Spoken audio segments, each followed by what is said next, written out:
مسجد میں فرض نماز کے بعد اونچی آواز سے درود پڑھنا اور اجتماعی دعا کرنا کیا یہ درست ہے؟ نماز فرض کے بعد اس طرح سے اجتماعات کتاب و سنت سے ثابت نہیں ہیں، ہمیشہ یاد رکھنا چاہیے اور بچنا چاہیے۔ آج کتنی عجیب سی بات ہے، اللہ تعالیٰ لوگوں کو ہدایت دے۔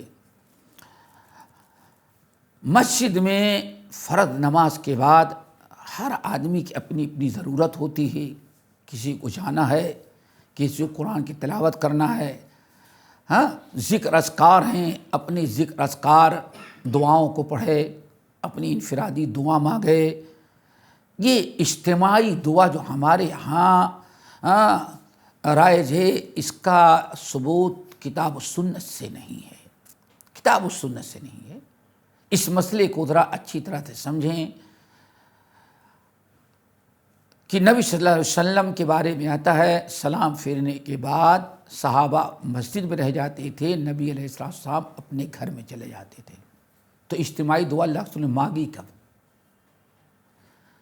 فرض نماز بہت مخصوص وقت ہے، رسم و رواج اور بدعات سے آپ حضرات بچیں اور دعا پڑھیں، اپنی دعائیں کریں، اور فرض نماز کے بعد جو اذکار ہیں اس کو آپ ضرور پڑھیں۔ ہمارے یہاں کون سے اذکار رہ گئے ہیں؟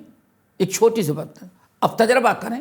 ہمارے یہاں السلام علیکم ورحمۃ اللہ، السلام علیکم ورحمۃ اللہ ہو گئے نا، فوراً الحمدللہ رب العالمین والصلاۃ والسلام علی سید المرسلین اللہم اعنا علی ذکرک و شکرک و حسن عبادتک، پھر اس الحمدللہ پڑھا برحمتک یا ارحم الراحمین۔ اب کھڑے ہوئے، ہم کو تو پڑھنے میں ٹائم لگا، اتنا ٹائم نہیں لگتا، ہر آدمی اپنی سنت میں۔ اب سنت پڑھے گا، فرض پڑھے گا، اب اس کے بعد آیت الکرسی، اب دعائیں اب شروع ہوتی، کب؟ سنت کے بعد، حالانکہ یہ بعد صلاۃ مکتوبہ، فرض نماز کے بعد ہے۔ اب تسبیح تحلیل ساری چیزیں ہوگی، تو اب اجتماعی دعا ہوگی، اجتماعی دعا، یہ دو ہیں۔ اور کہیں اس کے علاوہ ایک اور دعا ہوتی ہے، اب جس کو جلدی جانا چلا گیا، جو لوگ بیٹھے ہیں جو کچھ کر لیں۔ اب اس کے بعد ایک دسترخوان بچھایا جاتا ہے، دسترخوان پر املی کا بیج، کھجور کی گٹھلی یا ہو جاتا، اب 100 مرتبہ لا الہ پڑھو، 100 مرتبہ فنا پڑھو۔ اب اس کے بعد اللہ اکبر۔ یہ جو اجتماعی دعائیں ہیں یہ سنت کے خلاف ہیں۔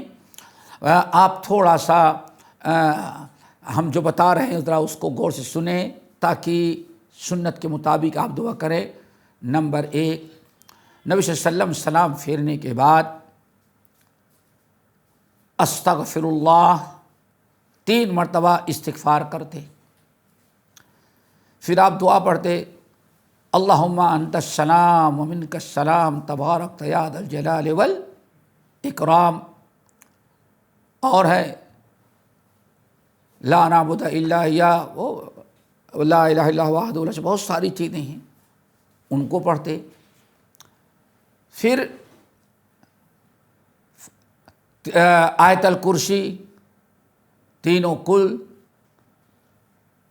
ان تمام کے بعد 33 مرتبہ سبحان اللہ، 33 مرتبہ الحمدللہ، 34 مرتبہ اللہ اکبر، یا تھوڑا سا اختلاف، 33 مرتبہ سبحان اللہ، 33 مرتبہ الحمدللہ، 33 مرتبہ اللہ اکبر، و تمام المئت، اور 100 پورا کرنے کے لیے لا الہ الا اللہ وحدہ لا شریک۔ یہ ساری چیزیں پڑھ کر کے انسان فارغ ہو تو اپنے طور پر، انفرادی طور پر اگر کچھ دعا کرنا چاہتا ہے تو کوئی مذاکرہ، کوئی حرج نہیں، انسان جو کچھ اللہ تعالیٰ سے مانگنا چاہتا ہے دعا مانگے، لیکن اجتماعی دعا کا اہتمام یہ ثابت نہیں۔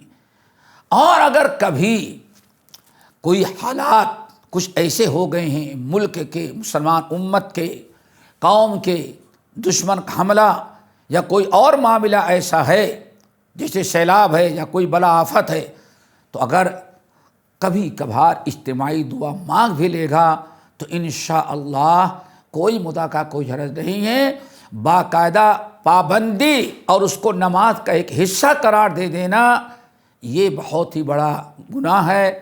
اور آج ہمارے بر صغیر میں سلام پھیرنے کے بعد اگر کوئی ان کی رسمی دعا میں شامل نہ ہو تو اس کی خیر نہیں ہوتی، یعنی نماز کا ایک حصہ قرار دے لیا گیا، سمجھتے ہیں کہ جیسے نماز ضرور ویسے اس کے بعد دعا کرنا بھی ضرور ہے۔ یہ اسلام ایسی چیز نہیں ہے۔ اللہ تعالی ہم سب کو اس سے بچائے۔